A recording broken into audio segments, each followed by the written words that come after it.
இன்றைக்கி என் கார்டனில் ஹார்வெஸ்ட் பண்ண ஃப்ரெஷ் க்ரீன் வெஜிடபிள்ஸ் தான் இது எல்லாமே. இதை பார்க்க எனக்கு ரொம்ப சந்தோஷமாக இருந்துச்சு.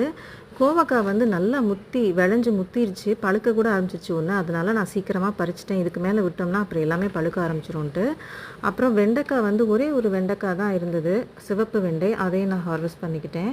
அப்புறம் கார்ன் வந்து ஒரு 6 கார்ன், இந்த ஒரு செடியிலையே வந்து 6 கார்ன் வந்து வச்சுருக்கு. ஆனால் ஒன்றில் கூட முத்து வைக்கல. ஸோ நான் இந்த பேபி கார்ன்ஸாவது யூஸ் பண்ணிக்கலாம் அப்படின்னு சொல்லி இந்த 2 கார்னை மட்டும் இப்போ பறிச்சிருக்கேன். ஒருவேளை அடுத்ததில் இனி முத்து வைக்கிதான்னு பார்ப்போம்னு சொல்லி நல்லா உரம் கொடுத்துருக்கேன். இனி எப்படி முத்து வைக்குதுன்னு பார்க்கணும். இது வந்து அந்த அரைக்கீரை செடி தானாக வளர்ந்தது. அந்த தனியாக ஒரு தொட்டியில் வச்சுருந்தேன்ல, அது இன்னும் நிறையா எனக்கு கீரை கொடுத்துட்டே தான் இருக்குது. 5 நாளைக்கு ஒருக்க இதுலேருந்து நான் கீரை ஹார்வெஸ்ட் பண்ணிக்கிட்டே தான் இருக்கேன். அப்புறம் இந்த பன்னீர் பட்டன் ரோஸ், இது வந்து சின்ன தொட்டியில் தான் வச்சுருக்கேன். ஆனால் டெய்லி 2-3 பூ பூத்துட்டே தான் இருக்குது. இனிமேல் தான் பெரிய தொட்டிக்கு மாற்றணும். அப்புறம் இது ஒரு சின்ன புதினா காடு. 9 மந்த்ஸாக இதுலேருந்து நான் ஹார்வெஸ்ட் பண்ணிகிட்ருக்கேன். ஹார்வெஸ்ட் பண்ண இன்னும் நல்லா செடி க்ரீனியாக சூப்பராக வளர்ந்துட்டுருக்கு. 2 வீக்ஸ்க்கு ஒருக்க மண்புழு உரம், சாம்பல், வேப்பம் புண்ணாக்கு இதெல்லாம் லேசாக தூவி விடுவேன் மண்ணில். அவ்வளோதான்.